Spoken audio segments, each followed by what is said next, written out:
Hello, जय हिंद साथियों। Discussion जो हम सब लोग का क्लास चल रहा था उसका सिलसिला हम सब लोग आज फिर से जारी करते हैं। पिछले क्लास में हम सब लोग एंशिएंट हिस्ट्री के बारे में जो पढ़े थे उससे हम आगे का सिलसिला जारी करते हैं। आगे में आज जो हम जो डिस्कशन होगा हम सब लोग का मौर्य साम्राज्य होगा, उसके बाद मौर्योत्तर काल होगा और गुप्त वंश के बारे में हम सब लोग डिस्कशन करेंगे। तो अगर आप सब लोगों को यह वीडियो अच्छा लगता है तो प्लीज़ लाइक, शेयर और सब्सक्राइब करना नहीं भूलें। चलिए हम सब लोग स्टार्ट करते हैं डिस्कशन। तो आज हम मौर्य साम्राज्य के बारे में डिस्कशन करने जा रहे हैं। सबसे पहले मौर्य साम्राज्य का कार्यकाल बताइए।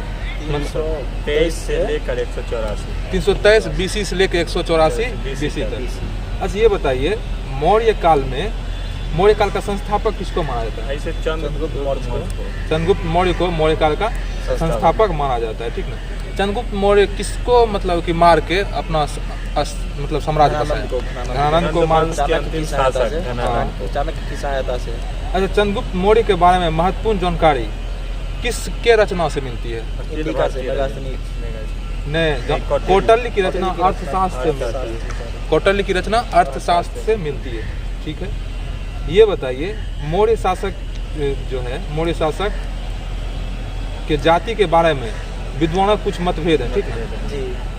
ये बताइए, विशाख दत्त ने अपनी रचना मुद्रा राक्षस में चंद्रगुप्त मौर्य के लिए क्या दिया था?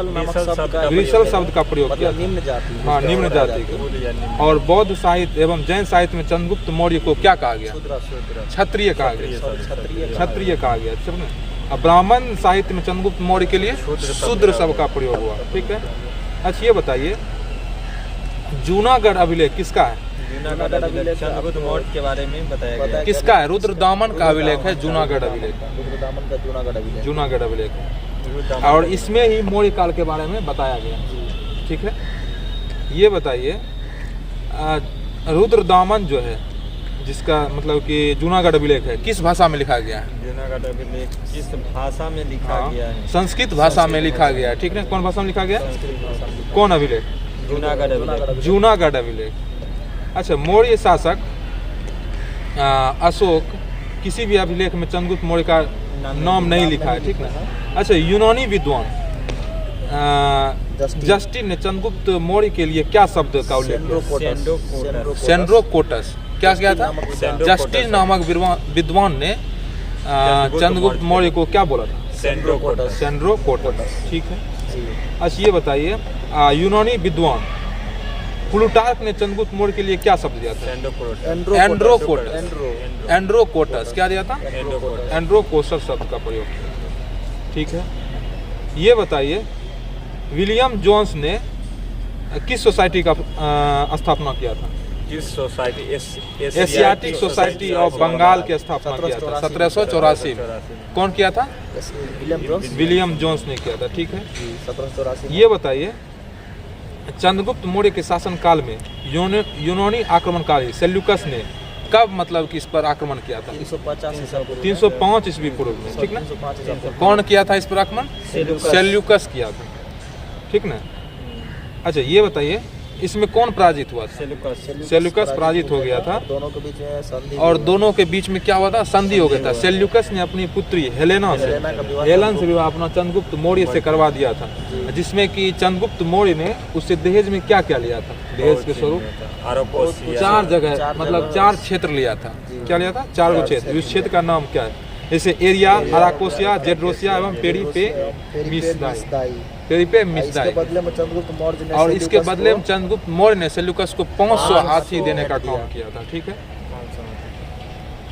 हाँ ये बताइए, मेगास्थनीज किसका राजदूत था? मेगास्थनीज किसका राजदूत था? सेल्यूकस का राजदूत था मेगास्थनीज, जिसने कि इंडिका नामक पुस्तक लिखा था, ठीक है। अच्छा ये बताइए, अच्छा इस पुस्तक में मौर्य काल में मतलब कि समाज को कितने भागों में व्यक्त किया था? मौर्य काल में 7 वर्गों में। वैसे तो 4 वर्ग है, लेकिन वो मतलब इसके कोई रचना है जिसमें 7 वर्ग का? इंडिका में समाज को 7 वर्ग, इंडिका में समाज को 7 भागों में 4 वर्ग में बताया है। हाँ, जिसमें कि दास प्रथा इसमें वर्णन नहीं किया गया था, ठीक है। अच्छा ये बताइए, बिंदुसार के दरबार में जो यात्री आए थे उसका नाम बताइए। बिंदुसार के जो आए थे उस दर या फिर डायमेकस जो यूनानी शासक एंटियोकोस का राजदूत था। कौन था? एंटियोकस का राजदूत था। एंटियोकोटस का राजदूत था। डायमेकस जो कि यूनानी शासक था, उसका राजदूत था एंटियोकोटस, जो कि बिंदुसार के दरबार में आया था। ठीक है, सीरिया का शासक था। अच्छा, चंद्रगुप्त मौर्य के बाद अगला शासक कौन बनता है? बिंदुसार बनता है। बिंदुसार बनता है। अच्छा, चंद्रगुप्त की मृत्यु कैसे हुई ये बताइए। चंद्रगुप्त की मृत्यु वो मतलब कि कर्नाटक चले गए। हाँ, कर्नाटक के सलवन बेलगोला में मेला में अपना ये क्या किया कि सनबेला में सिंगेरी पर्वत पर संलेखना विधि से अपना जान को त्याग दिया। इसके बाद इसका बेटा बिंदुसार शासक बनता है। बिंदुसार की यूनानी भाषा में क्या कहा जाता है? यूनानी भाषा में अमित्रोकेटस का, और संस्कृत भाषा में अमित्र घोर। संस्कृत भाषा में अमित्र घोष कहा जाता है। अमित्रोघात कहा जाता है। संस्कृत भाषा में अमित्रोघात कहा जाता है। बिंदुसार जो है आजीवक संप्रदाय को मानते थे। हाँ, बिंदुसार किस संप्रदाय को मानते थे? आजीवक संप्रदाय को। इस ये बताइए, जिस समय उसके बाद देखिए इसका यूनानी शासक के साथ अच्छा संबंध था बिंदुसार का, ठीक है। अच्छा, जीवन काल के अंतिम समय में तक्षशिला में विद्रोह हो गया इसके बिंदुसार के, जिसको शांत करने के में वहाँ के गवर्नर सुसीम जो था असफल रहा। उसके बदले में किसको भेजा? किसको भेजा था? क्या नाम था? अशोक को भेजा। अशोक जो भेजा था उस समय अशोक कहाँ का गवर्नर था? अशोक जो तक्षशिला का गवर्नर था। नहीं, बिंदुसार ने उज्जैन को अशोक को तक्षशिला का गवर्नर बना कर भेजा था। हाँ, अशोक उससे पहले राजा बनने से पहले वो तक्षशिला का गवर्नर था। ये सही है, ठीक है। राजा बनने से पहले इनका क्वेश्चन क्या था, समझिए? इनका क्वेश्चन ये था कि बिंदुसार की मृत्यु हो गई। बिंदुसार, देखिए एक मिनट, कहाँ से भाई साहब, यूनानी शासक के साथ अच्छा संबंध था, ठीक है, बिंदुसार का। इनके जीवन काल के अंतिम समय में तक्षशिला में विद्रोह हो गया, जिसको शांत करने के लिए वहाँ के गवर्नर सुसीम असफल रहा, ठीक है। अतः बिंदुसार ने उज्जैन के गवर्नर अशोक के तक्षशिला को गवर्नर बनाते हुए विद्रोह को दबाने के लिए भेजा, और अशोक के द्वारा तक्षशिला के विद्रोह को आसानी से दबा दिया गया। किंतु इसी समय बिंदुसार की मृत्यु हो गई। बिंदुसार के मृत्यु के बाद अगला शासक देखिए अशोक बन गया। अशोक बन गया अगला शासक। और जिस समय शासक अशोक बना उस समय ये कहाँ का गवर्नर था? तक्षशिला का। तक्षशिला का शासक बना तो तक्षशिला का। हाँ, जब इसको कौन भेजा था इसको? बिंदुसार। उससे पहले उज्जैन का गवर्नर, इससे पहले उज्जैन का गवर्नर था, लेकिन इसको तक्षशिला का गवर्नर बना के और इसको वहाँ मतलब कि भेजा गया था हाथी को दबाने के लिए, विद्रोह को दबाने के लिए। अच्छा, अशोक के किस शिलालेख में, इसके बाद अशोक बनता है, बिंदुसार के बाद अशोक बनता है, अशोक के किस शिलालेख में उनके जीवन में उनके कई भाई बहन जीवित थे इसके नाम का? सातवें शिलालेख में इसका मतलब। अच्छा, अशोक प्रतीत होता है कि 99 भाइयों को हत्या करवाया। ऐसा तो प्रतीत कहा जाता है कि 99 भाइयों का हत्या करवाया। अच्छा, ये बताइए अशोक का राज्याभिषेक कब हुआ? 269 ईस्वी पूर्व में। 269 ईस्वी पूर्व में। ये बताइए अशोक किस धर्म को मानते थे? पहले शैव धर्म को मानते, शंकर भगवान को। शिव भगवान, शंकर भगवान। अच्छा, इसकी जानकारी कहाँ है? क्या चीज का? ये शैव धर्म को मानते थे, इसकी जानकारी किस? राजतरंगी नाम कलहन की रचना, कलहन की राजतरंगी नामक पुस्तक से मिलती है, ठीक है। इसमें यह भी कहा गया कश्मीर में एक शिव मंदिर का निर्माण करवाया। अच्छा, ये बताइए अशोक राज्याभिषेक के 8वें वर्ष के अंत में कहाँ मतलब कि 261 ईस्वी में कलिंग पर आक्रमण किया था और कलिंग को जीत लिया था और अपने मौर्य साम्राज्य मिला लिया। लेकिन कलिंग इतना मारकाट हुआ कि उसके बाद इसका धर्म परिवर्तन हो गया। भीषण हड़ताल होने के कारण जो है ना इनका आत्मा मतलब इसका हृदय परिवर्तन हो गया।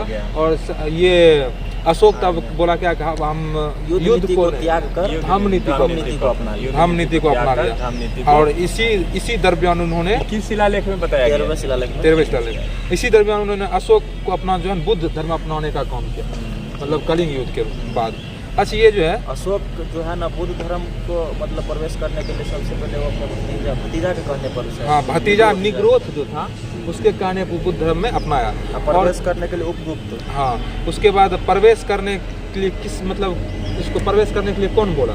उपगुप्त। हाँ, उपगुप्त। और दीक्षित कौन किया था? दीक्षित मतलब दीक्षित किया उपयुक्त, ठीक है। जी वही और दीक्षित मतलब और प्रवेश करने के निग्रोध से इन्होंने प्रेरणा लिया, निग्रोध से इन्होंने क्या लिया, प्रेरणा लिया। निग्रोध इसका भतीजा था हाँ। अशोक को, अशोक का भतीजा कौन था? निग्रोध था। निग्रोध। उसे वो प्रेरणा लिया कि लीजिए आप अपनाइए क्या चीज, कौन था? अच्छा, कलिंग युद्ध के बारे में किस शिलालेख में चर्चा है? 13वें शिलालेख में 13वें शिलालेख में चर्चा है। अच्छा ये बताइए, बौद्ध धर्म अपनाने के पश्चात अशोक बौद्ध स्थल की यात्रा प्रारंभ की। इस क्रम में अपना राज्याभिषेक के कितने वर्ष में? 10वें वर्ष में बोध गया और बोध 20वें गया। वर्ष में 20वें वर्ष में कब गया? लुम्बिनी लुम्बिनी गया, गया। ठीक है। वहाँ जाके उसने क्या कहा? मनु स्मृति का जो था उसको काम मतलब जो बना हुआ था उसको दुगुना करवा दिया। मनु के स्तूप जो बना था, मनु के स्तूप को दुगुना उन्हीं करवाया, का स्तूप को दोगुना और टैक्स और में टैक्स 10% से 5% 10% से 5% कर दिया, 5%, ठीक ना। अच्छा, इन्होंने अपने पुत्र महेंद्र और पुत्री संघमित्रा को बौद्ध प्रचार के लिए कहाँ? श्रीलंका भेजा था। श्रीलंका और नेपाल भेज, श्रीलंका भेज, श्रीलंका भेजा। ठीक ना। अशोक के द्वारा बौद्ध धर्म अपनाने की जानकारी किस अभिलेख में? ये आपको हो गया पृथक शिलालेख से मिलती है। अरे किस अभिलेख मतलब शिलालेख? शिलालेख में ना भाब्रू शिलालेख, भाबरू नामक पृथक भाब्रू शिलालेख। नानू, ठीक ना। हाँ। अच्छा ये बताइए, अच्छा इसकी काल में कौन बौद्ध संगीति हुई थी? तीसरे बौद्ध तृतीय बौद्ध संगीति हुई थी। अशोक की मृत्यु कब हो गया? अशोक की मृत्यु 232 ईसा पूर्व में। 232 ईसा पूर्व में। इसके बाद सबसे मतलब मौर्य साम्राज्य का सबसे अंतिम शासक कौन था? बृहद्रथ, ठीक ना। अच्छा ये बताइए, पुष्यमित्र शुंग ने बृहद्रथ की हत्या कब कर दिया था? 150 ईसा पूर्व में और शुंग वंश की स्थापना और की। मौर्य वंश को खत्म करके शुंग वंश की स्थापना कर दिया। तो हम सब लोग इस तरह से मौर्य वंश पूरा पढ़ लिए। मौर्य वंश के बारे में अब कुछ प्रशासनिक व्यवस्था पढ़ लेते हैं, उसके बाद हम शुंग वंश के बारे में पढ़ेंगे, ठीक है। अच्छा, मौर्य वंश की प्रशासनिक व्यवस्था के बारे में जानकारी किस की रचना में? कौटिल्य की रचना अर्थशास्त्र एवं मेगानिस्थिस की रचना इंडिका में। इंडिका से मिलता और हाँ। इसके अतिरिक्त रुद्र दामन का जूनागढ़ अभिलेख से भी मिलता है। हाँ, इसके अतिरिक्त रुद्र दामन जो है ना, रुद्र दामन जो जूनागढ़ अभिलेख है, उससे भी इसका प्रमाण मिलता है, ठीक ना। अच्छा, मौर्य काल का मतलब कि कितने भागों में इसका बटा हुआ था? 3 भागों में। हाँ, कौन? कार्यपालिका, न्यायपालिका, व्यवस्थायिक, कार्यपालिका, न्यायपालिका और व्यवस्थापिका। व्यवस्थापिका, जैसे कि अभी भी इसी तरह है। जी हाँ, ये बताइए, इसका प्रधान खुद राजा होता हाँ, इसका प्रधान खुद राजा होता था। अच्छा, अर्थशास्त्र में कितने प्रकार के तीर्थ का चर्चा किया गया? 2 प्रकार। अर्थशास्त्र में 18 प्रकार के तीर्थ का चर्चा। तीर्थ की चर्चा 18 प्रकार। हाँ, अच्छा, जिसमें से समाहर्ता राजस्व अधिकारी होता था, जी, सन्निधाता कोषाध्यक्ष कोषा- अधिकारी होता हाँ, था और आठविक क्या होता था? जंगल का अधिकारी होता था। आठविक जंगल का अधिकारी होता था, ठीक और है। प्रशस्त राज के अभिलेखों को लिखने वाला और अधिकारी। प्रशस्ता लिखने वाला अधिकारी होता था। अभिलेखों को लिखने वाला अधिकारी होता था। ये बताइए, अर्थशास्त्र में कितने प्रकार के अध्यक्ष की चर्चा मिलती है? 27 27 प्रकार के अध्यक्ष की चर्चा मिलती है। अच्छा, अशोक के काल में कितने प्रांत थे? 5 कौन कौन? दक्षिणी प्रांत थे। उत्तरापथ, दक्षिणापथ, अवंती, कलिंग, प्राची। अवंती, कलिंग, प्राची। उत्तरापथ, दक्षिणापथ, अवंती, कलिंग और प्राची। अच्छा, उत्तरापथ का राजधानी बताइए। उत्तरापथ का तक्षशिला, तक्षशिला। दक्षिणापथ का राजधानी सोनगिरी, अवंती, अवंती, उज्जैनी, उज्जैन, कलिंग तोसली, कलिंग, तोसली, और प्राची। पाटलिपुत्र। अच्छा, मौर्य काल में नगर मतलब कि मौर्य काल में मेगास्थी के इंडिका में मौर्य काल कैसा प्रशासन था? नगरीय था, नगरीय प्रशासन था, ठीक है। अच्छा, मौर्य काल में एक मजबूत गुप्तचर व्यवस्था की चर्चा है, 30 सदियों समिति थी। जो कि 2 प्रकार का है, ठीक ना। मजबूत गुप्तचर व्यवस्था की संस्था मिलती, जो कि 2 प्रकार की। कौन कौन? एक संस्था है, संचार है। तो संस्था का क्या काम? जो ये भी स्थान जगह। जो रुक कर गुप्तचरी करता हो, हाँ, संचार जो घूम घूम कर करके गुप्तचरी करता हो। जो संचार जो घूम घूम कर गुप्तचरी करता हो, ठीक है। अच्छा, मौर्य काल में प्रांतों को पुनः जिला में बांटा गया, उसे क्या कहा गया? विषय कहा गया। विषय कहा गया, इसका ठीक है। इसका और इसका प्रधान विषयपति, विषयपति, इसका प्रधान विषयपति, विषयपति होता है। अच्छा, प्रशासनिक व्यवस्था की निचली इकाई को क्या? गाँव होती इसका थी। प्रधान ग्रामीण होते हैं। इसका प्रधान ग्रामीण। ग्रामीण होते थे, ठीक है। अच्छा, ये बताइए, इस काल में समाज कितने भागों में बटा हुआ था? 4 भागों में बटा हुआ था। 4 भागों में बटा हुआ था, ठीक ना। किंतु मेगास्थीज ने अपनी रचना में कहा कि मौर्य काल समाज में 7 भागों में दास बटा प्रथा का हुआ। प्रचलन नहीं इसमें दास प्रथा का प्रचलन भी नहीं था। अच्छा, इस काल में अर्थव्यवस्था किस पर टिकी हुई? कृषि पर कृषि पर कृषि आधारित थी, हाँ। कृषि आधारित थी। कृषि में जो तीनों करते थे, जैसे पशुपालन, खेती और बाकी, इसको वार्ता कहा गया। हाँ। तो आता आगे। अच्छा ये बताइए, इस काल में इस काल में कृषि के अलावा पशुपालन और वाणिज्य व्यापार भी लोग करते थे। इसको वार्ता जो कहा व्यक्ति ये तीनों कार्य करते थे उसे क्या बोला गया? वार्ता। वार्ता कहा गया, ठीक है। इस काल में व्यापारियों के प्रधान को क्या बोला गया? श्रेष्ठी। श्रेष्ठी बोला गया। अच्छा, इस काल में सबसे लंबा सड़क मार्ग लंबा कहाँ से कहाँ तक जाता? शिला से लेकर बंगाल तक। तक्षशिला से लेकर बंगाल तक। बंगाल तक, ठीक है। अच्छा ये बताइए, लोक कला का सबसे अच्छा नमूना पटना के दीदारगंज से प्राप्त होता है। इसमें किसका मूर्ति है? यक्ष और यक्षिनी की मूर्ति। यक्ष और यक्षिनी का जो मूर्ति पटना के म्यूजियम में रखा गया। हाँ, जी, अभी पटना वर्तमान में पटना के म्यूजियम में रखा गया। ये बताइए, अच्छा मौर्य काल में राजा का महल किस चीज का बना हुआ था? लकड़ी का बना हुआ उसके था। बारे में फहियान चीनी यात्री फाहियान ने कहा कि यह महल मानव के निर्मित नहीं है, देवताओं के द्वारा बना हुआ ये महल है, ठीक है। मौर्य शासक अशोक के शासनकाल में राज्य की कला का सर्वाधिक विकास हुआ था, ठीक है। हुआ था। अच्छा, जब देखिए अशोक का कुछ 14 शिलालेख के बारे में हम सब लोग जानते हैं, इसको याद करवाइए थोड़ा सा। ठीक है।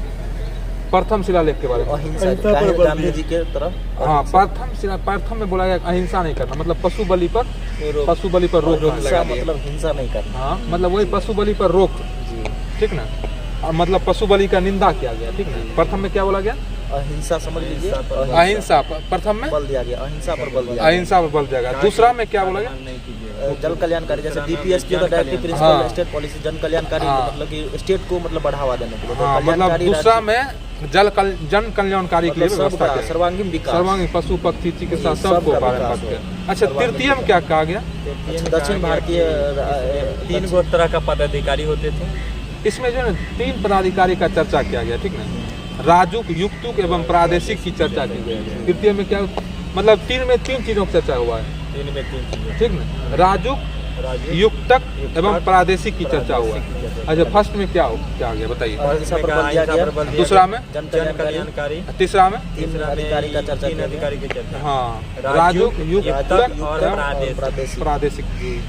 अच्छा, चतुर्थ में क्या गया? तो मतलब युद्ध नीति को त्याग कर चतुर्थ में धम्म नीति को अपनाने का मतलब युद्ध नीति को त्याग और धम्म नीति का जी। जो अपनाया उसी का चर्चा है। हाँ। नीति का पालन, धर्म नीति का पालन करने के लिए। हाँ, युद्ध के बाद धर्म नीति को अपनाना चौथा शिलालेख। ये बताइए 5वें में क्या कहा गया? राज्याभिषेक के 13वें वर्ष में धर्म के प्रचार प्रसार के लिए नया पदाधिकारी धर्म महामात्र की, मतलब 13वें में धम्म महामात्र की चर्चा, इतना याद रखिए। 13वें ये 5वें में धम्म महामात्र की चर्चा है, ठीक ना। 5वें में धम्म महामात्र। 1 में, एक में हो गया अहिंसा पर बल दिया 2 में जन कल्याणकारी। जन कल्याण, 3 में 3 चीजों की चर्चा हुआ। राजुक, युक्तक और प्रादेशिक चर्चा। 4 में चार में हो गया आपको युद्ध नीति को त्याग कर धर्म नीति का पालन किया। हाँ, और 5 में हो गया आपको 5 में धम्म महामात्र की नियुक्ति की। 13वें धम्म महामात्र। हाँ, 13वें वर्ष में धम्म के प्रचार के लिए एक धम्म महामात्र, मतलब धर्म की प्रचार के लिए एक धम्म महामात्र की मतलब उसमें व्यवस्था सभा किया। या संगठन समझ। अच्छा, इसमें छठा में क्या कहा गया? छठा में कहा गया कि कल्याणकारी कार्यों के उद्देश्य से प्रतिवेद कभी भी हमसे मिल सकते हैं। हाँ, देखिए छठा में ये कहा गया कि जो कि जन कल्याणकारी का जो भी प्रतिनिधि है जी, वो वो हमसे मिल कभी सकते भी हैं। अगर कोई भी दिक्कत होता है कार्य तो करता मेरे से मिल सकता है। अगर कोई उसको दिक्कत होता है तो मेरे से मिल सकता है, उसको कोई रोक टोक नहीं। किसमें कहा गया? यही आपको छठा में कहा गया कि दूध कभी भी मिल सकता है, जल कल्याणकारी दूध कभी भी मिल सकता है। और 7वें में क्या कहा गया? विभिन्न धर्म को मानने वाले लोगों को आपस में मतलब संयम बना के मतलब जैसे कि प्यार सदाभाव माने 7वें अभिलेख में ये कहा गया है कि विभिन्न जो धर्म मान रहा है हर एक प्रकार का, उसको आपस में संयम बनाए रखना, भेदभाव नहीं करना, प्यार से रहना, ठीक ना। 7वें में भी कहा है कि इनके कई सगे संबंधी को जीवित हाँ, होने की चर्चा। सभी संगत जीवित है, इसकी चर्चा 7वें में कहा गया। अच्छा, 8वें शिलालेख में क्या कहा गया? इसमें बौद्ध धर्म स्वीकार करते हुए अशोक ने धाम यात्रा किया था, जो 10वें बरस में बोध गया में और 20वें बरस में लुम्बिनी की यात्रा की। मतलब कि इसमें सीधा याद रखिए, यात्रा। 8वें शिलालेख में जो 10वें वर्ष में ये कहाँ गया? बोध गया। 20वें वर्ष में लुम्बिनी गया, बस इतना याद रखिए। यात्रा की चर्चा। हाँ, यात्रा की चर्चा। उसके बाद देखिए 9वें शिलालेख में छोटे छोटे उत्सवों पर प्रतिबंध लगा दिया गया। मतलब 9वें शिलालेख में कहा गया छोटा छोटा उत्सव नहीं होगा, ये बेकार है, झूठ मूठ का आदमी परेशान होता है, उसमें समय बर्बाद होता है। छोटा मोटा जो भी हो रहा थी पर्व उसको रोक लगा दिया, बंद कर दिया गया। ठीक ना। 10वें शिलालेख में धर्म दस की नहीं, धर्म धर्म के महत्व की महत्व की चर्चा, मतलब धर्म की क्या चर्चा, मतलब धर्म की क्या महत्व है, धर्म। वही धर्म मतलब धर्म की क्या महत्व है, उसके बारे में ये बताया गया है। ठीक है। अच्छा, 11वें शिलालेख में क्या बताया गया? ब्राह्मण और श्रवण बौद्ध धर्म को ज्ञान मानने वाला जो होता था वो दान की चर्चा किया दान गया। की चर्चा की हाँ, गई। ब्राह्मण और को दान दिए जाने की चर्चा किया गया। ठीक ना। और 12वें में 12वें में कहा गया है स्त्री महामात्र की स्त्री महामात की चर्चा नियुक्ति की गई मैंने है। विदेशी राज का भी चर्चा किया गया है। देखिए, इसको पूरा अच्छा समझिए। अच्छा, 12वें में क्या कहा गया कि स्त्री महामात्र, मतलब स्त्री का महत्व के बारे में चर्चा किया गया है। और इसमें कुछ विदेशों का भी चर्चा किया गया। तो इसको सीधा याद रखिए, 12वें में स्त्री का चर्चा, इतना स्त्री के बारे में चर्चा। ठीक ना। स्त्री महामात और 13वें में कलिंग कलिंग युद्ध युद्ध की चर्चा 13वें में। और 14वें में 14 में ढेर सारे कार्य किया जिसमें हम इसमें ये बताया जी। कि हमने ढेर सारा कार्य किया, हमने कुछ को लिखवाया, कुछ का अभिलेख लिखवाया, और कुछ छूट गया। ये इसमें मेरा गलती नहीं है, इसमें लेखक का गलती है, मेरा गलती नहीं है। अच्छा, फिर से बताइए, 1 में क्या कहा गया? एक में अहिंसा पर बल दिया गया। 2 में, जन कल्याणकारी कल्याणकारी 3 में, तीन चीजों की चर्चा है, राजयुक्तों और प्रादेशिक। प्रादेशिक 4 में 4 में हो गया आपको युद्ध नीति त्याग को धर्म नीति को अपनाया। 5 में 13वें वर्ष में धर्म प्रचार के लिए नए पदाधिकारी धर्म महामात के इतना मत याद रखिए। 5 में याद रखिए धर्म महामात्र की नियुक्ति की चर्चा। धर्म महामात की ठीक है। 5 में, धर्म महामात में 6 में कल्याणकारी के लिए मतलब जो भी दूत है वो मेरे से मिल सकता मिल है, सकता है। कल्याणकारी दूत है मेरे से मिल सकता है। किसमें कहा गया? और 7 में 7 में कहा गया कि विभिन्न धर्म को मानने वाले लोग आपस में संयम बना के रखे भाई बहन जीवित और सगे संबंधी के मतलब बारे 7 में, चर्चा। हाँ, सीधा इसको एक लाइन में याद रखिए। 7 में याद रखिए कि विभिन्न प्रकार के जो धर्म मानने वाला है उसमें आपस में संयम संयम बनाना, है। प्यार से रहें। हाँ। ठीक ना। 8 में 8 में कहा गया कि यात्रा की चर्चा, यात्रा 10वां के वर्ष हो धर्म गया यात्रा बोध गया, के 20वां वर्ष गया लुम्बिनी। लुम्बिनी। 9 में 9 में आपका हो गया छोटे छोटे उत्सव पर रोक लगा दिया मतलब गया। 9 में छोटा छोटा उत्सव पर रोक लगा दिया। 10 में धर्म के महत्व की धर्म चर्चा। के महत्व की चर्चा। 11 में 11 में आपको हो गया ब्राह्मण और श्राप मतलब ब्राह्मण को दान देने की दान देने चर्चा की है। चर्चा है। तो 11 हो गया। 12 में 12 में स्त्री महामात स्त्री में मतलब कि स्त्री 12 के में महत्व महत्व की स्त्री महत्व की। 13 में कलिंग युद्ध। 14 में कहा गया कि हमने बहुत कार्य किया, क्या? लेकिन लेखक इसमें लिखने में लिखा गलती कि- कर दिया, उसमें मेरा गलती नहीं है। लेखक का गलती लिखा लेखक लिखा का कि नहीं गलती लिखा जो भी छूट गया है उसका। चलिए, अब हो गया मौर्योत्तर काल। ठीक ना। इसमें हो गया अशोक का पूरा कहानी खत्म हो गया। अब हम मौर्योत्तर काल में चलते हैं। मौर्योत्तर काल में उसके सबसे पहले जो यहाँ जो इसको मारा था, बृहदत्त को जो मारा था, सुंग वंश का राजा पुष्यमित्र सुंग जो मारा था 185 ईस्वी में, वही सुंग वंश का स्थापना किया। सुंग वंश का जो कार्यकाल है 185 BC से लेके 73 BC तक माना गया है। ठीक है। अच्छा, ये बताइए सुंग वंश का स्थापना कब हुआ? 185 BC में 185 BC में। पुष्यमित्र अच्छा, सुंग द्वारा ठीक है। अच्छा, इस वंश के बारे में प्रमुख जानकारी पतंजलि की रचना पतंजलि की रचना महाभाष्य से महाभाष्य से मिलती है। महाभाष्य से। अच्छा, इसके अतिरिक्त कालिदास की रचना से भी मिलता है। कालिदास का वो रचना कालिदास की रचना माल और गार्गी से भी मिलता है। गार्गी की रचना से भी मिलता है। गार्गी संहिता। इसका मतलब हो गया कि पुष्यमित्र सुंग वंश का जो है, पुष्यमित्र से हाँ, मतलब सुंग वंश का साक्ष्य कहाँ से मिलता है? तो देखिए ये पतंजलि की रचना महाभाष्य महाभाष्य से मिलता है, और कालिदास मालविका की रचना अग्निमित्र से मिलता है, और गार्गी संहिता। 3 चीजों से गार्गी मिलता की है। रचना गार्गी संहिता इतना 3 चीज याद रखिए। कौन कौन थी? पतंजलि की रचना महाभाष्य, महाभाष्य हाँ। और कालिदास की रचना मालविका अग्निमित्र और गार्गी गार्गी रचना गार्गी संहिता। ठीक है। अच्छा, ये बताइए, अच्छा एक और है, गुरु ध्वज अभिलेख से भी इसकी चर्चा मिलती है। ठीक है। किस अभिलेख से बोलेगा? अगर किताब बोलेगा तो कौन कौन किताब है? मालविका अग्निमित्र है, महाभाष्य है, गार्गी संहिता। अगर बोलेगा अभिलेख का बारे में बताइए, किस अभिलेख से मिलता है? गरुड़ ध्वज अभिलेख। कौन अभिलेख? गरुड़ ध्वज अभिलेख। ठीक ना। अच्छा, ये बताइए इस काल में कुल मिला कितने शासक हुए? 10 शासक हुए। 10 शासक हुए, लेकिन इसमें से प्रमुख शासक जो है, 3 शासक देखिए, तो सबसे पहली बात इसका जो स्थापना किया था पुष्यमित्र सुंग। पुष्यमित्र सुंग। इसके बाद 9वां शासक होता है भागभद्र एवं 10वां शासक होता है देवभूति। ठीक ना। अच्छा, ये बताइए 9वें शासक भागभद्र के काल में यूनानी राजदूत हेलियोडोरस कौन आया था? हेलियोडोरस आया था। हेलियोडोरस आया था भारत की यात्रा में, समझे? कौन आया था? हेलियोडोरस आया था या हेलियोडोरस? नहीं, हेलियोडोरस नाम है। क्या है नाम है? हेलियोडोरस। तो कौन आया था? 9वें शासक भागभद्र के काल में यूनानी शासक कौन आया था? हेलियोडोरस। अच्छा, हाँ, हेलियोडोरस बोलिए। हाँ। अच्छा, हेलियोडोरस जो था किस धर्म को अपनाया था? हेलियोडोरस जो किस धर्म को हाँ, अपनाया? भागवत धर्म को अपनाया भागवत था। धर्म। हेलियोडोरस भागवत धर्म को अपनाया था, ठीक है। अच्छा ये बताइए, पुष्यमित्र शुंग ने अपनी राजधानी कहाँ बनाया था? पाटलिपुत्र। हाँ, इसके काल में कितना युद्ध हुआ? 2 युद्ध हुआ। दो युद्ध हुआ इसके काल में। 2 युद्ध हुआ। 2 युद्ध हुआ। पहला युद्ध हुआ विदर्भ का युद्ध और दूसरा यवन आक्रमण के यवन विरुद्ध आक्रमण। किया गया युद्ध। अच्छा ये बताइए, विदर्भ कहाँ है? अभी महाराष्ट्र में है। ये विदर्भ महाराष्ट्र में। हाँ हाँ महाराष्ट्र में। देखिए विदर्भ में तो इसका विजय हो गया, लेकिन इसकी जानकारी किस मतलब कि किसके? कालिदास की रचना मालविका मित्र में। मालविका अग्निमित्र में मिलता है, ठीक है। विदर्भ में जीत होता है पुष्यमित्र शुंग का। इसकी मतलब कि कहाँ साक्ष्य मिला है? हाँ, जीत हो गया कालिदास की रचना मालविका अग्निमित्र, ठीक ना। वैसे पुष्यमित्र शुंग के समय भारत क्षेत्र में 2 बार यमन आक्रमण भी हुए, ठीक ना। पहला यमन अभियान का नेतृत्व किसने किया? डेमेट्रियस। डेमेट्रियस। जबकि दूसरा अभियान मिनांडर या मिनांडर, ठीक है। तो पहला का कौन किया था? डेमेट्रियस। डेमेट्रियस। दूसरा का मिलिंद। मिनांडर या मिलिंद। अच्छा, इस वंश का अंतिम शासक देवभूति थे। देवभूति, जिसकी हत्या कौन की? वासुदेव नामक के सेनापति के द्वारा किया गया। वासुदेव नामक सेनापति जो है ना, इसका हत्या कर दिया था देवभूति को। किस वंश की स्थापना कर दिया? शुक वंश के स्थान पर एक कनौ वंश, कर्ण वंश की स्थापना कर दिया, कनौ वंश के। ठीक ना। आज इसके बारे में एक और चीज जान लीजिए। शुंग वंश के काल में लगभग प्रथम शताब्दी में मनु नामक विद्वान ने मनु स्मृति नामक पुस्तक की रचना किए थे।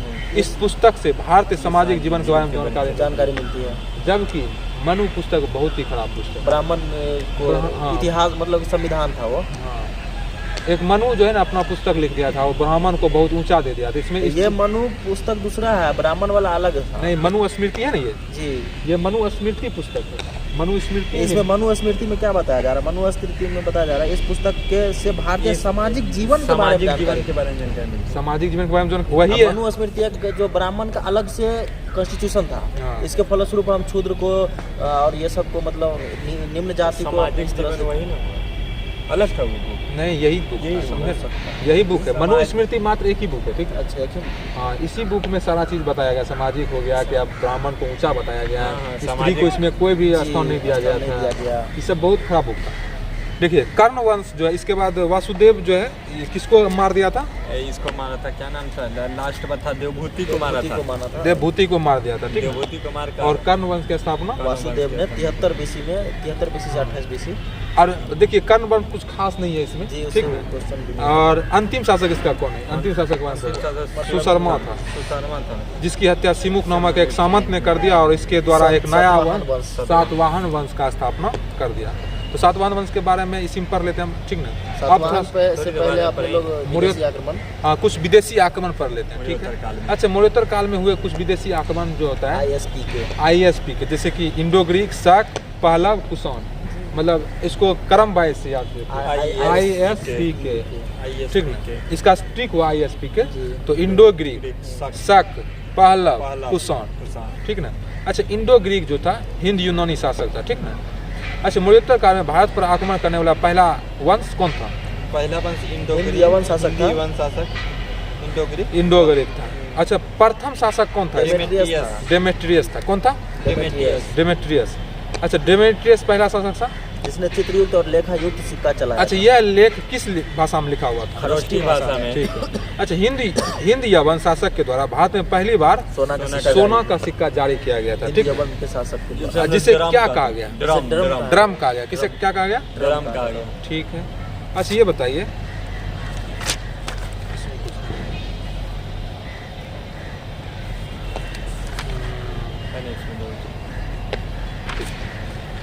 ये बताइए मिनांडर का सर्वाधिक सिक्का गुजरात के कहाँ से मिलता है? किस भरौज।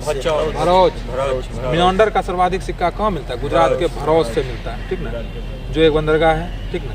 अच्छा, ये बताइए इंडो ग्रीक शासक ने मूर्ति निर्माण के क्षेत्र में एक नई शैली, कौन शैली का विकास? और महात्मा बुद्ध का भी पहली मूर्ति महात्मा बुद्ध जो है ना, गंधार शैली में बनाया गया था, ठीक है। नहीं, अधिकतर मूर्ति का विस्तार गंधार शैली में हुआ था। ये जो हुआ था, लेकिन पहला मूर्ति का विस्तार किस शैली में हुआ था बताइए? ये था, क्या नाम था इसका? मथुरा शैली। हाँ, ये बताए। अब तो हो गया। ये अब शक के बारे में कुछ जानते, ठीक है। सबको सिथियन शासक भी कहते हैं। हाँ। अच्छा, ये बताए शक जो है ना मौर्योत्तर काल में भारत पर आक्रमण करने वाला दूसरा आक्रमणकारी था, ठीक है। मध्य एशिया से ये आया था, जो कि यूची कबीला यूची था। कबीला से कौन था? संबंधित। यूची यूची कबीला कबीला से। यूची किस संबंधित था? किस कबीला से? यूची कबीला से संबंधित था। देखिए, ये अलग अलग समूह में भारत आए थे, अतः इसे अलग अलग नाम से जाना जी, जाता जी, है। जैसे तक्षशिला में शक वंश को क्या बोला गया? माउस माउस और उज्जैन में, यशोमती या यशोमती या चेस्टर। चेस्टर, नासिक में, भमुक भमुक भूमक भूमक, हाँ। और मथुरा में राजू राजू। अच्छा, इसी मथुरा के शक राजुल को पराजित करने के पश्चात मलवा शासक मालवा के शासक, विक्रमादित्य 6 ने हाँ विक्रम संवत 57 BC में शुरू किया था। ठीक है, हमारे मूल संविधान में भी विक्रम संवत की चर्चा है। बट हमारे शक राष्ट्रीय संवत। कैलेंडर को 22 मार्च 1957 ईस्वी पंचांग के रूप में शक संवत को मान्यता दिया दिया गया गया। ठीक है, हमारे संविधान में। कब? 22 मार्च 1957। अच्छा, ये बताइए शक संवत की शुरुआत कब होती है? 78 AD से 78 में और अच्छा, विक्रम संवत की शुरुआत? 57 ईस्वी में शक संवत का शुरुआत किस राजा ने किया था? सक्षम विक्रमादित्य शक संवत कनिष्क कनिष्क कुषाण वंश के शासक कनिष्क कनिष्क के अपना राज्याभिषेक के समय ही शक संवत स्टार्ट किया था, और 78 AD से। और विक्रम संवत और शक संवत के बीच में जो है दोनों को 35 ऐड कर वर्ष दीजिए, है। दोनों को ऐड कर दिए, उसका अंतर निकल जाएगा 135 वर्ष। ठीक है। अच्छा, अब पहला वंश के बारे में कुछ जान लेते हैं। ठीक है, ये बताइए पहला वंश का सबसे महान शासक कौन था? मिथ्रेडेटस। गोंडोफर्निस गंडोफर्निस। इसका संस्थापक था मित्रेडेटस। इसका संस्थापक, वास्तविक पहला वंश का संस्थापक कौन था?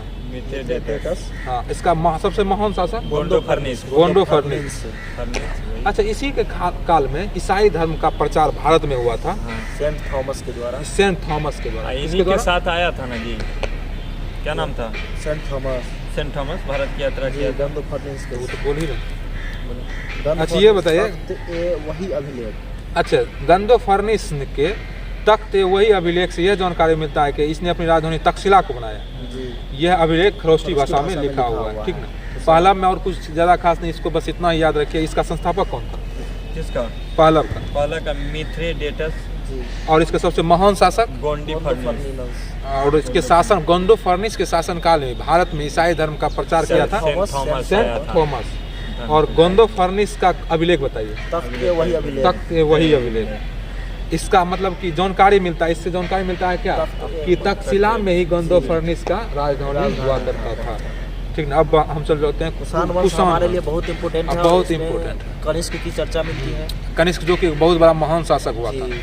जी तो कुषाण वंश के बारे में हम सब लोग डिटेल्स में चर्चा करेंगे। डिटेल से चर्चा कर रहे हैं। ठीक है, भारत में कुषाण वंश का संस्थापक कौन? कुजुल कुजुल कटफिसस। कुजुल कटफिसस। ठीक है, यह किस धर्म को मानता है? साहिब को शिव धर्म को ये भी शिव धर्म से संबंधित है। साहिब धर्म को मानता अच्छा, इसके सिक्के पर एक तरफ कुजुल कटफिसस की आकृति खुदी हुई थी, तो दूसरी तरफ नंदी है। बैल। नंदी बैल की। ठीक है, नंदी बैल। ये बताइए कुजुल कटफिसस के पश्चात अगला शासक कौन बना? भीम कटफिसस। कौन बना? कटफिसस, भीम जिसने कटफिसस। सोना का सिक्का जारी किया था। ठीक है, देखिए पहला शासक बता, मतलब इसका संस्थापक बताइए।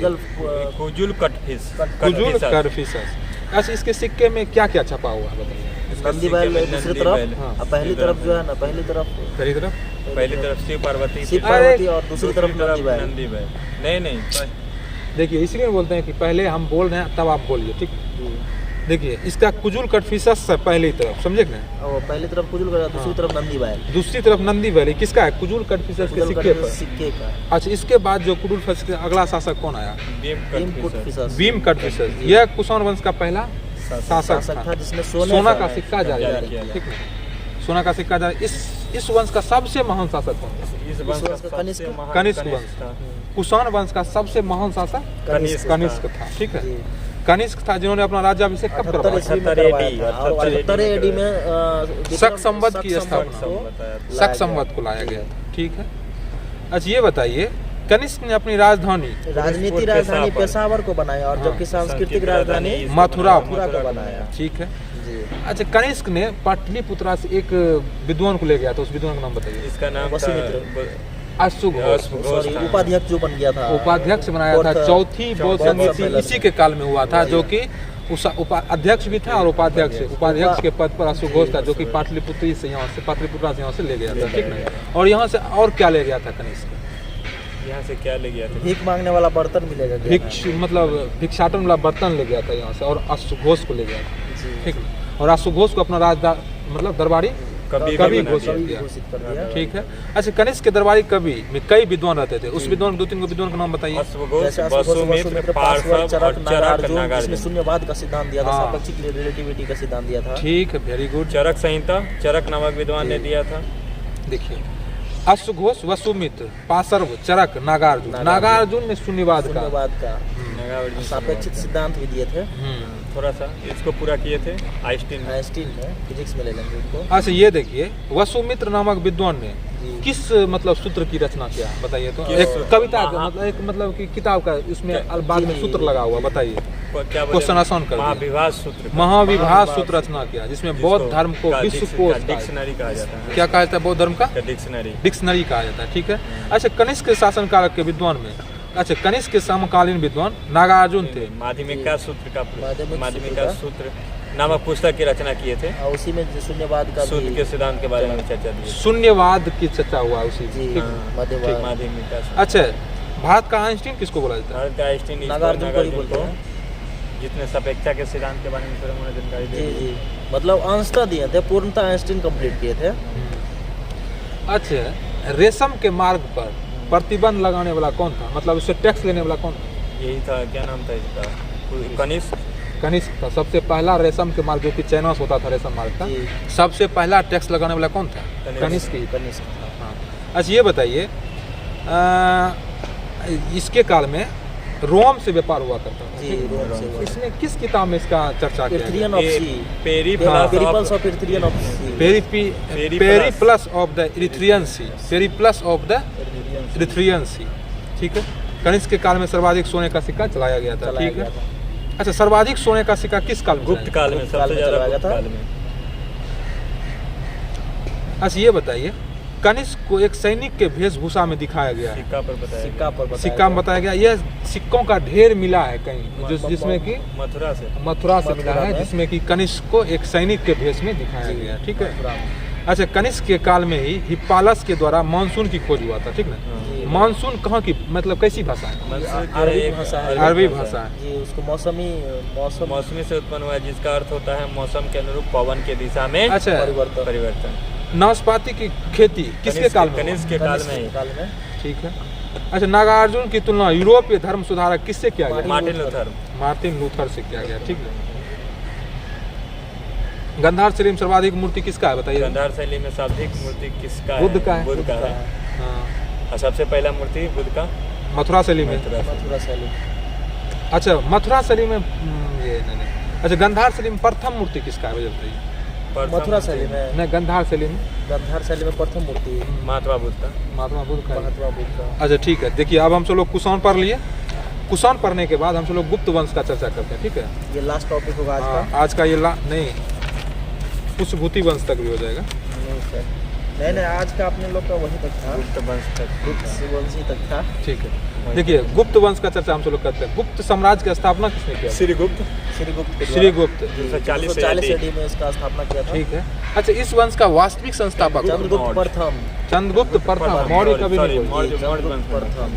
अच्छा, इन्होंने अपनी राजधानी कहाँ रखी? इसकी अपनी राजधानी यहाँ पे पाटलिपुत्र को पाटलिपुत्र को ही बनाया बनाया था। अच्छा, चंद्रगुप्त अपना राज्याभिषेक के अवसर पर 320 ईस्वी में किस संवत की जारी? गुप्त संवत। गुप्त संवत जारी किया। ठीक है। चंद्रगुप्त प्रथम पहला गुप्त शासक है जिसने सोने का सिक्का जारी सोने किया। का सिक्का जारी किया। ठीक है। ये बताइए, समुद्रगुप्त के बारे में सर्वाधिक जानकारी किससे मिलती है? ये प्रयाग आपका प्रशस्ति अभिलेख। प्रयाग प्रशस्ति मतलब अभिलेख। चंद्रगुप्त मृत्यु के बाद समुद्रगुप्त शासक बनते हैं, और समुद्रगुप्त का जो है सर्वाधिक जानकारी प्रयाग प्रशस्ति अभिलेख से मिलता है। समुद्रगुप्त को भारत का नेपोलियन। हाँ, समुद्रगुप्त को भारत का किसने कहा था? नेपोलियन। B.A. स्मिथ के B.A. द्वारा। स्मिथ के द्वारा। हाँ। ये बताइए, प्रयाग प्रशस्ति अभिलेख की रचयिता कौन थे? प्रयाग प्रशस्ति अभिलेख के हरिसेन। रचयिता हरिसेन थे। ठीक है। जो समुद्रगुप्त का महासंधि विग्राहक मंत्री भी थे और यू देव शांति का मंत्री। कौन थे? हरिसेन। ठीक है। अच्छा, ये बताइए, बिना सिक्के पर बिना बजाते हुए चिन्ह किसका दर्शाया गया? समुद्रगुप्त का ही। समुद्रगुप्त का एक सिक्के, उसके सिक्के पर बिना बजाते हुए चित्र दर्शाया गया है, समुद्रगुप्त। ये बताइए, प्राचीनतम वाद्य यंत्र किसको माना गया? वीणा को ही माना गया। वीणा को माना गया है। अच्छा, समुद्रगुप्त के काल में ही श्रीलंका के शासक कौन जो था बोध गया में एक बौद्ध मठ का? मेघ वर्मा थे जो बौद्ध मठ की स्थापना की इजाजत मांगा था, जिसे समुद्रगुप्त ने दे भी दिया 375 AD में। हाँ, ये बताइए समुद्रगुप्त के बारे में कौन आता है? समुद्रगुप्त के बाद कौन आता है? समुद्रगुप्त के बाद कौन आता है?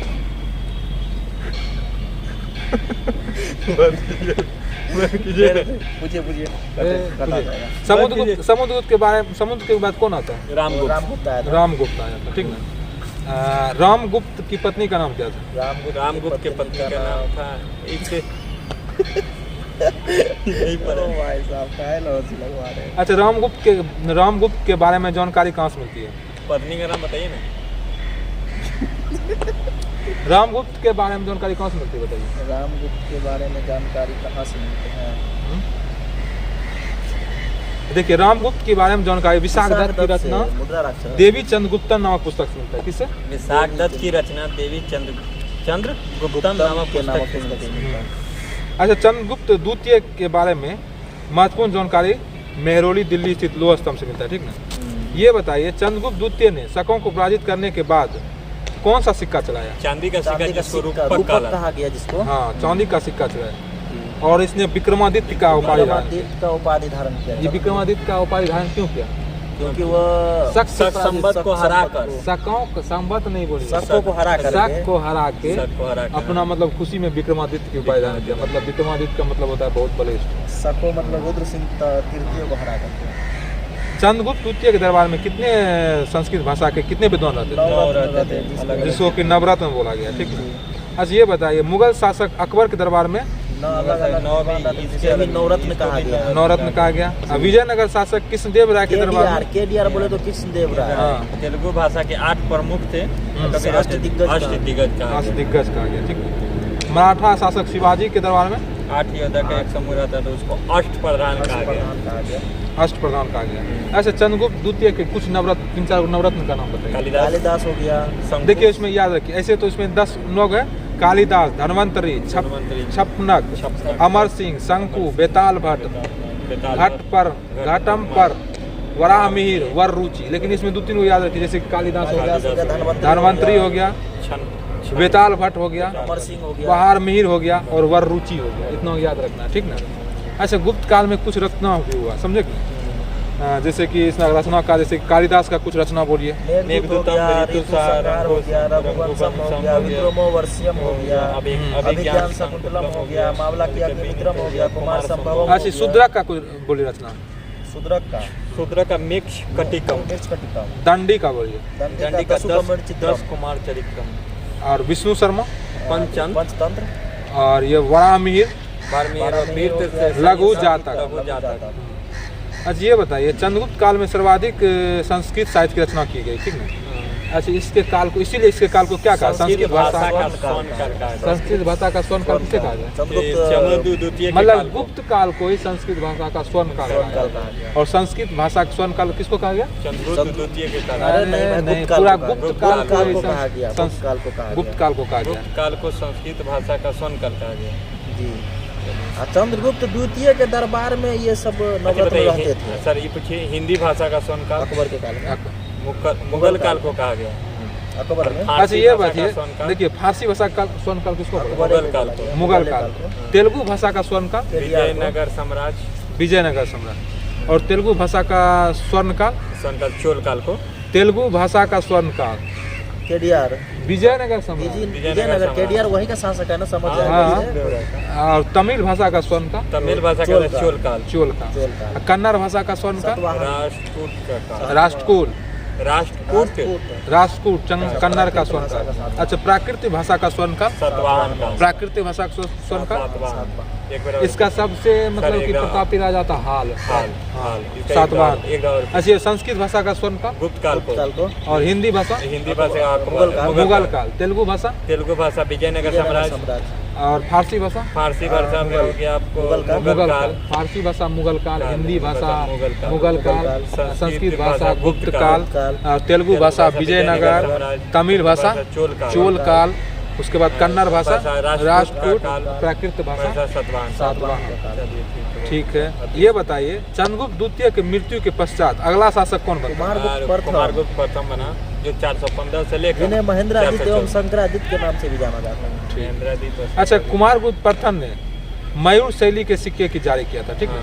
कौन सिक्के जारी किया था? मयूर शैली के सिक्के। कुमारगुप्त प्रथम मयूर शैली के सिक्के। मयूर शैली के सिक्के। कुमारगुप्त प्रथम मयूर शैली के सिक्के जारी किया था, ठीक है। अच्छा, नालंदा बौद्ध विहार के नाम से मतलब जो जाना गया, इसकी रचना मतलब कि इसका कौन स्थापना किया था? कुमारगुप्त प्रथम। हाँ, जो कि बाद में तक्षशिला विश्वविद्यालय के नाम से जाना गया, ठीक है? तक्षशिला विश्वविद्यालय का स्थापना किसने किया था? कुमारगुप्त। अच्छा, कुमारगुप्त के बारे में सबसे महत्वपूर्ण जानकारी किस अभिलेख से मिलती है?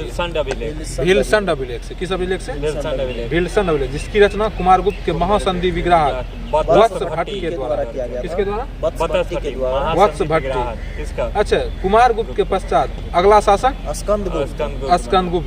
स्कंदगुप्त ने ही हुनों को आक्रमण को समाप्त किया तथा सिंचाई व्यवस्था के लिए गुजरात के सौराष्ट्र प्रांत में स्थित सुदर्शन झील का पुनः निर्माण करवाया था। देखिए, स्कंदगुप्त जो था हुनों के आक्रमण को समाप्त किया, ठीक है? स्कंदगुप्त क्या क्या? हुनों के आक्रमण को समाप्त किया। और स्कंदगुप्त ही गुप्त साम्राज्य का सब अंतिम महान शासक था।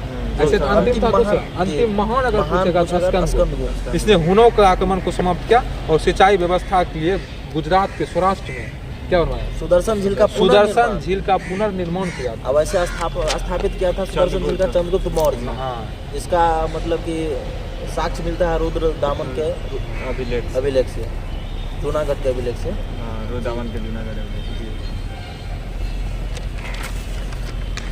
अच्छा, गुप्त वंश का अंतिम शासक कौन था? अंतिम शासक भानुगुप्त थे। नहीं, अंतिम शासक था विष्णुगुप्त। याद है क्या? अंतिम शासक विष्णुगुप्त, ठीक है। अच्छा, गुप्तकालीन संस्कृति जीवन कुछ बारे में पढ़ते हैं, ठीक है? भानुगुप्त किस अभिलेख से संबंधित है? बताओ ना जी, बताइए। एरन अभिलेख। कौन सा अभिलेख? एरन अभिलेख। एरन अभिलेख से भानुगुप्त की चर्चा मतलब कि एरन अभिलेख में मिलता है भानुगुप्त के मतलब कि वही नहीं बोले भानुगुप्त किस अभिलेख से संबंधित है, तो गलत नहीं, उस तरह आप गलत पूछ लिए क्वेश्चन। ये पूछते हैं कि भानुगुप्त को किस अभिलेख में मतलब चर्चा किया गया? भानुगुप्त एक शासक था, उसका किस अभिलेख में लिखा गया? जी, ये पूछते ना ऐसे। उसके बाद तो एरन अभिलेख बताया जाता। ठीक है, चलिए ठीक है। अच्छा, गुप्तकालीन सांस्कृतिक जीवन हम सब लोग कुछ इसके बारे में पढ़ते हैं, ठीक है? अच्छा, गुप्त काल में प्रशासनिक व्यवस्था का स्पष्ट प्रमाण किस अभिलेख से मिलता है? प्रयाग प्रशस्ति अभिलेख एवं मंदसौर अभिलेख से मिलता है। इसका रचना हरिसेन के द्वारा किया गया था। प्रयाग प्रशस्ति अभिलेख रचना हरिसेन के द्वारा करवाया गया था, ठीक है। अच्छा, भारत में सामंतवादी व्यवस्था का प्रारंभ किस काल से माना गया? सामंतवादी गुप्त काल से ही माना गया। भारत में सामंतवादी व्यवस्था का प्रारंभ गुप्त काल से। अच्छा, दक्षिण भारत में अगर पूछेगा सामंतवादी व्यवस्था? सातवाहन। दक्षिण भारत में सातवाहन, ठीक है। ये बताइए, सर्वप्रथम याज्ञवल्क्य स्मृति के कायस्थ को उल्लेख किया गया, किंतु एक जाति के रूप में कायस्थ की चर्चा किस स्मृति में? अच्छा, गुप्त काल में राजा को सहायता देने के लिए एक मंत्रिपरिषद की चर्चा की गई है, जिसमें देश मतलब कौन नामक मंत्री जो था एक प्रमुख पद हुआ? महावल्लहार नामक मंत्री का एक पद एक प्रमुख पद था, ठीक ना? अच्छा, ये बताइए, महाप्रतिहार रक्षा मंत्री होता क्या होता था? रक्षा मंत्री होते थे। रक्षा मंत्री। ये बताइए, गुप्त काल में प्रशासनिक सुविधा के दृष्टिकोण से पूरे गुप्त साम्राज्य को कई प्रांतों में बांटा गया है। इस कई प्रांतों में बांटा गया, इस मतलब उसको क्या बोला गया? युक्ति बोला गया। मतलब जो कि बहुत सारा प्रांत में बांटा गया था ना, उसको क्या बोला गया? युक्ति कहा गया, ठीक है। और प्रांत को भी कई जिला में बांटा गया, तो उसको विषय कहा गया। विषय का सेनापति तो मतलब प्रधान विषयपति ही होगा।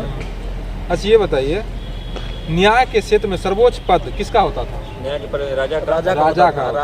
दंड और दूसरा था महादंडनायक। दूसरा महादंडनायक।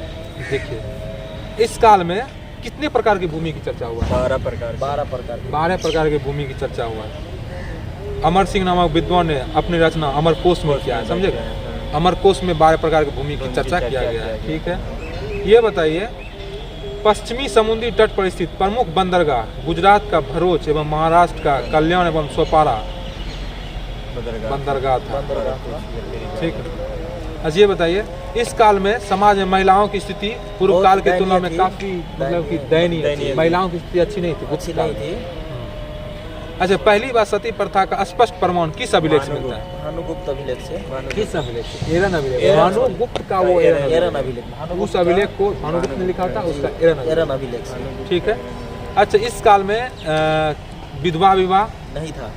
सती प्रथा का प्रचलन था। तो विवाह विधवा विवाह का नहीं था, विधवा विवाह, पर पूरी तरह से विधवा प्रतिबंध विवाह किया का सॉरी विधवा विवाह का मतलब कि प्रतिबंध था था, और बाकी सब लेकिन था। बहु बाल विवाह, था, सती प्रथा, बाल विवाह ये सब था। बहु विवाह, किसका किसका था ये बताइए? बाल विवाह, बाल विवाह, बहु सती विवाह, प्रथा सती प्रथा, ये ये सब सब का था। हाँ, प्रचलन। लेकिन विधवा विधवा विवाह विवाह का प्रचलन नहीं है, इसका पूरा प्रतिबंध लगा दिया गया। किस काल में? गुप्त काल में। ठीक है, गुप्त काल में सिर्फ विधवा विवाह को प्रतिबंध ही था, विधवा विवाह। ठीक है। इस काल में साम्राज्य में दास प्रथा का प्रचलन भी देखा गया। जी। ठीक ना। अच्छा, 15 प्रकार के दास प्रथा का प्रचलन किसके स्मृति में? नारद स्मृति में। नारद स्मृति में नारद स्मृति में 15 प्रकार के दास प्रथा का दास प्रचलन है। दास की ठीक है। चर्चा किया गया है। हाँ, दास की चर्चा किया गया है। दशावतार मंदिर कहाँ है ये बताइए? दशावतार मंदिर कहाँ झांसी है? के निकट देवगढ़ में हाँ। त्रिभुज आकार की मंदिर वहीं से सबसे पहले बनना प्रारंभ हुआ। हाँ, कहाँ पे? ये बताइए, झांसी के इस निकट काल देवगढ़ दशावतार मंदिर किस राज्य में है? वो उत्तर प्रदेश में। उत्तर प्रदेश में। हम्म। हाँ, उत्तर प्रदेश में। जी, मध्य प्रदेश गलती है। उत्तर प्रदेश में होगा। ये बताइए, तिगवा के विष्णु मंदिर के मुख्य दरवाजे पर गंगा एवं यमुना की मूर्ति है। गंगा एवं यमुना की मूर्ति विष्णु मंदिर। विष्णु मंदिर है। विष्णु मंदिर। ठीक ना। अच्छा, इस काल में चित्रकला का भी काफी विकास हुआ। मध्य प्रदेश में बाघ की गुफा है। ठीक बाघ की है। गुफा। अजंता की गुफा कहाँ है? अजंता की गुफा महाराष्ट्र में। महाराष्ट्र में। महाराष्ट्र। मध्य प्रदेश में बाघ की गुफा अजंता की। महाराष्ट्र में। महाराष्ट्र में। इसमें कितना गुफा है कुल मिलाकर? अजंता की गुफा में 29 गुफा है। हाँ, ठीक है। और उसमें से कितना मतलब कि कितना गुफा में गुप्त काल का चर्चा है? 16, 17, 19 16, 17 एवं 19 में गुप्त काल से संबंधित मतलब है। ठीक? 3 गुफा 3 गो कुल मिलाकर 29 गुफा है। 16, 17 और 19 गुप्त काल से। गुप्त काल से संबंधित। अच्छा, गुप्त काल में 16 में मतलब कि किसका चित्र बनाया गया? मरी हुई राजकुमारी। गुप्त संख्या जो 16 है उसमें मरी हुई राजकुमारी की चर्चा है। गुप्त संख्या 17 में इसमें बताया गया इसको है चित्रशाला कहा जाता चित्रशाला, है, जिसमें माँ के कई द्वारा- चित्र बनाया गया माँ है, के द्वारा जिसमें सबसे महत्वपूर्ण चित्र माँ के द्वारा शिशु को दूध पिलाते हुए चित्र है। चित्र। ठीक ना। जी। अच्छा, गुप्त संख्या 17 में जातक कथा संबंधित है। इसमें कुछ भी चित्र नहीं बनाया गया। ठीक ना। इसमें पूछेगा कि सभी में तो कुछ न कुछ लिखा हुआ, लेकिन 17 में कुछ भी चित्र नहीं बनाया गया। जातक कथा संबंधित है। ठीक है। जातक कथा संबंधित कुछ चित्र भी बनाया गया कुछ है। चित्र भी बनाया गया। हाँ, ठीक है, सॉरी, कुछ चित्र भी बनाया बनाया गया। गया। अच्छा, गुफा संख्या 19 में विभिन्न धर्मों से संबंधित चित्र बनाए गए। समझे? हिंदू, बुद्ध, जैन। अच्छा, ये बताइए, मध्य प्रदेश के बाघ गुफा का संबंध गैर धार्मिक लैंगिक विषय से है। अच्छा मतलब गैर धार्मिक। गैर धार्मिक संबंधित है। इसमें कुल गुफा की संख्या 9 है, जिसमें गुफा संख्या 3 को हाथी खाना एवं गुफा संख्या 4 को रंगशाला कहा गया है। तो इस तरह से हम सब लोग पूरा गुप्त काल आज को खत्म डिस्कशन कर दिए हैं। तो कल हम लोग पढ़ेंगे पुष्यभूति पुष्यभूति वंश, दक्षिण भारत का राजवंश पढ़ेंगे, वातापी का चालुक्य पढ़ेंगे, पल्लव, राष्ट्रकूट, चोल, ये सब हम सब लोग पढ़ने का काम करेंगे। इसका डिस्कशन होगा। अगर आप सब लोगों को ये वीडियो अच्छा लगता है, अगर ये आप सब लोगों को थोड़ा सा भी फायदा दे रहा है, तो आप सब लोग शेयर कीजिए और सब्सक्राइब कीजिए। तो आज के लिए इतना ही। Thank you guys.